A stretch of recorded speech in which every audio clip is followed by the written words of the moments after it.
I'll be transparent here and admit that my excitement for Babylon's Fall sunk when its live service implementation was announced. Still, with developer Platinum Games at the helm of the project, chances are that the combat would hold up in some way or another. Well, after playing the most recent closed beta test, my experience was middling. The title's current state has some addictive qualities, but numerous combative decisions hold it back from being a meaningful time.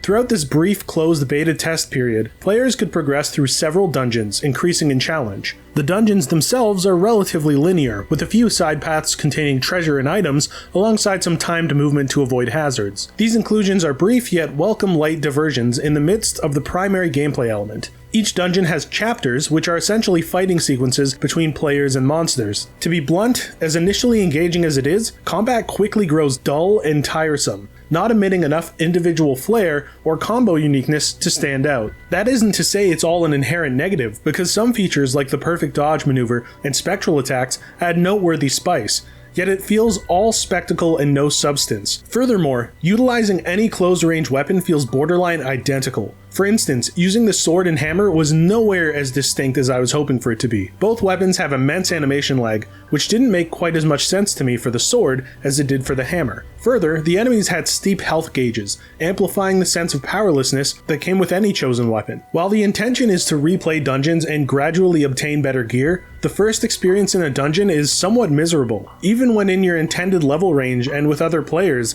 battles feel more akin to taking down a series of sturdy walls rather than inventive, thought-provoking foes. It may seem like I'm being overly harsh on the early playtest, but I'm not trying to come off that way. Believe it or not, I did have a bit of fun going through the process of gearing my characters up, but it was the sort of mindless background type of enjoyment that I doubt was the aim here. Regarding other aspects, performance was smooth during multiplayer with no noticeable latency, so if you enjoy the gameplay loop presented, you're likely to be satisfied with the multiplayer implementation. However, visually speaking, none of the character models looked particularly appealing, and none of the areas were memorable despite being conceptually hooking. Unfortunately, my time with Babylon's Fall's closed beta test was a rather soulless experience, at least as someone who did not play the previous tests. Combat felt like a chore, and gradual character strength progression does little to remedy that misgiving. I don't think that the design is objectively at fault, but it was simply not what I was hoping for or expecting. At best, I can foresee Babylon's Fall being a lukewarm, moderately fulfilling cooperative action title. As it currently stands though,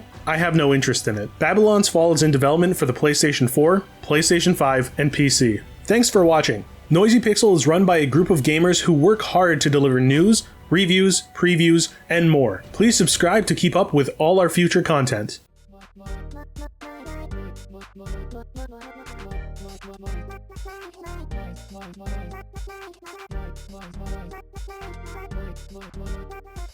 Noisy Pixel.